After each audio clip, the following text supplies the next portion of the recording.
Hello, friends. Robert Bevan here, author of the Caverns and Creatures series of comedy fantasy novels and short stories. With me is Sam West, and we're going to be talking about the spell Animal Messenger.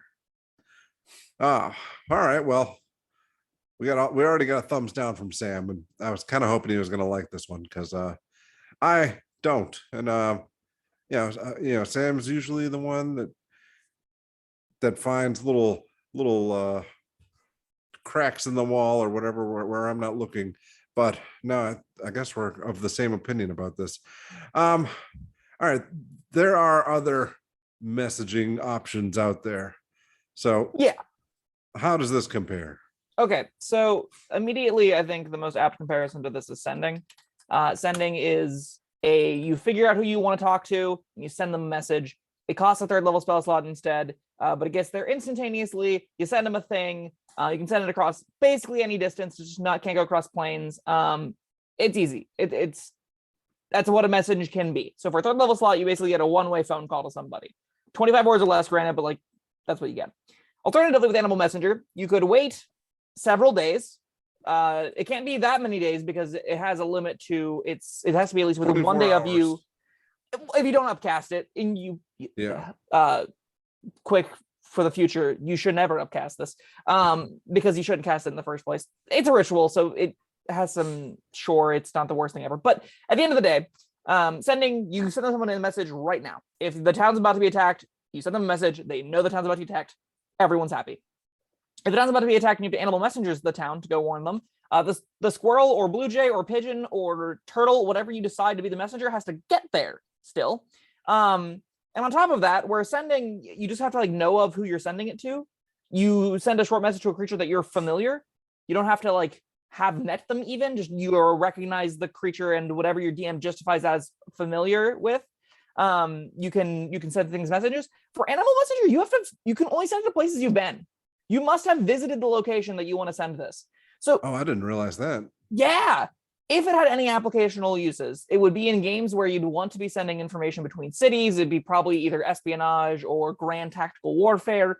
D&D is not the best system for those things anyway. But in the games that are including some level of that, you would expect Animal Messenger to be a tool to send off to go talk to other people in their cities. But you have to have been there already. So it makes it so a lot of the locations you want to send the information to, you can't. Which makes an already underwhelming spell that has to already have a pretty large conditions attached to it basically unusable in my mind. Again, I was thinking you have to give the creature a general description of who you want the message sent to. And I mean, you can give me a general description of somebody, I'll screw it up. A squirrel is going to be less reliable than me. Yeah, well, let's say, Bob, I wanted to send a squirrel to go find you and give you a message. What am I going to say? Bald man, glasses, slightly scruffy? And how many other people is that going to find, right? Yeah. Some bald white guy with a little bit of scruffing glasses is... And what if I'm wearing a wig? Or what if I shaved? You don't know. And all of those things make it so it's unreliable. Sometimes you'll just... I do love the idea of, as a plot hook, someone in the party looks like someone an Animal Messenger was being sent to, and the Animal Messenger shows up, and you get this tiny little cute squirrel that runs up to your party's druid and looks up all adorably and goes, "By midnight tonight, we shall strike and slay down each of the interlopers." And then you have a plot hook, right? Because someone happens to look like someone that was destined for Animal Messenger. That's kind of the best use case of this. Is it not working? I think that is where Animal Messenger is at its best. That's all right. It is a ritual spell, so and it's second level, so it doesn't cost you that third level slot. But sure. So again, it's a bard. I'm trying to think of good practical uses for it. I guess I think you mentioned warning somebody that an attack was coming. That even if they got the wrong target, alerting somebody is good enough. Alert a guard in the nearby city. Someone wearing this symbol, right, will often be good enough. But how useful is that? Not very. And it's going at squirrel speed, so depending on how far away you are, you're just you're saying, all right, you're going as fast as the squirrel can go. It covers about 50 miles in 24 hours, which is not a particularly fast speed. Like if people could run 20-minute miles comfortably a lot of the time, 25-minute miles, like a marching order pace, you could probably get. So that doesn't seem like you're outpacing most armies or like groups that would make those kinds of attacks. I don't know. Like that seems loose and awkward as is. Plus, if it's going to like a forest, what's to say a hawk doesn't fly down and just eat the messenger, literally? Well, that's what I was thinking, because that happens. But Yeah. also, if this animal has this message on its mind, it's just charging forth to its destination, not paying attention. Yeah. Less if there were cars, defensive. it would get hit by a car for sure. Oh yeah. Like it just doesn't. It's focused. It's got a thing to do.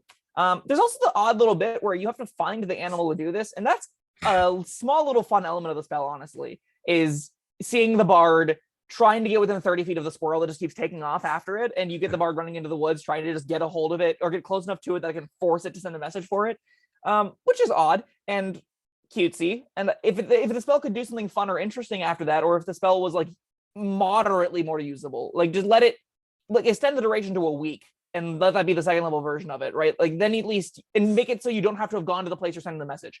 Then we're talking about the like some kind of reasonable spell, but you do have to, Right.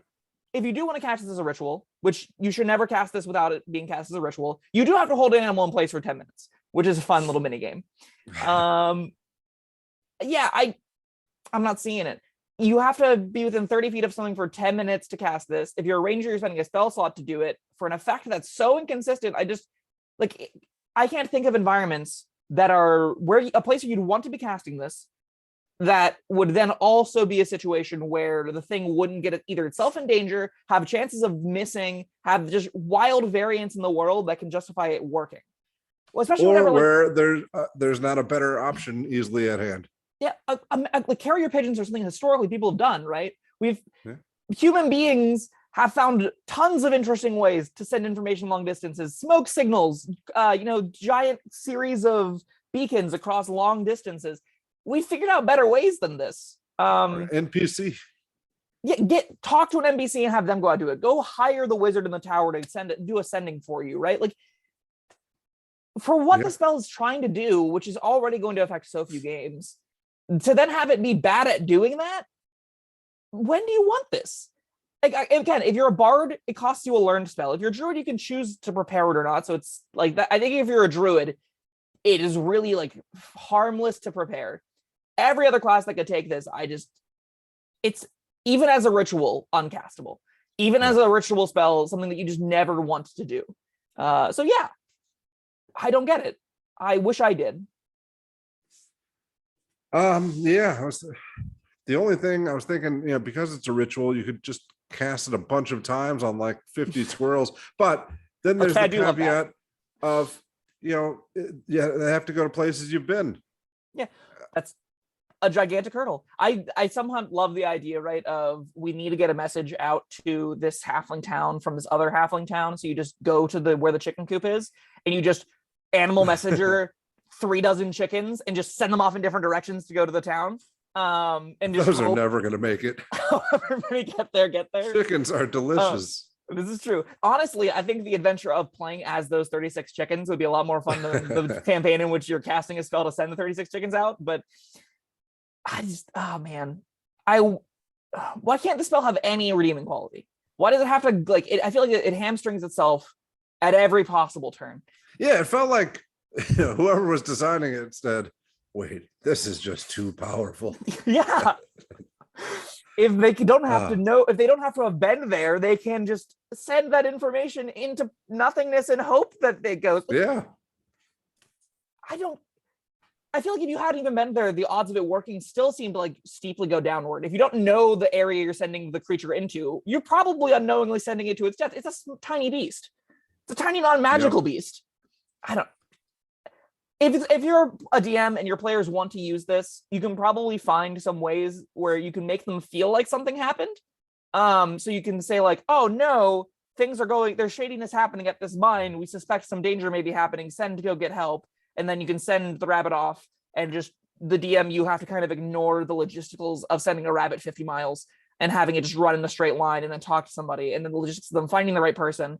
But you can still then have the kind of, by the time the party's finished the dungeon, the guards have arrived. Whereas most of the time, you as the DM would have figured out a way to get them there anyway. So it just kind of makes the players feel like they facilitated that. If that's how, if you have someone that really wants to use the spell, you can kind of ignore the faults in it and allow it to happen. If you're a player, acknowledge those faults and don't cast the spell, because why would you? All right, Sam score. I hate to do this. It's a ritual spell, but this is a 1 out of 5. Like I didn't think I could give a ritual spell a 1 out of 5, but this is just so useless, and you don't even want to cast it as a ritual. Yeah, I have to agree. Baffling. Anything else? No. All right. All right, everyone. That was Animal Messenger. Thank you, Sam, and thank you, everybody, for watching and listening. We will see you next time. Bye-bye. Thank you for watching. If you found this helpful, informative, or entertaining, I'd really appreciate it if you hit the like button below. You needn't smash it. A gentle tap will suffice. If you want to see more videos like this, subscribe to the channel. And make sure you check out the links in the description, where you'll find my Caverns and Creatures series of comedy fantasy novels, our full review of the spell, and other fun things.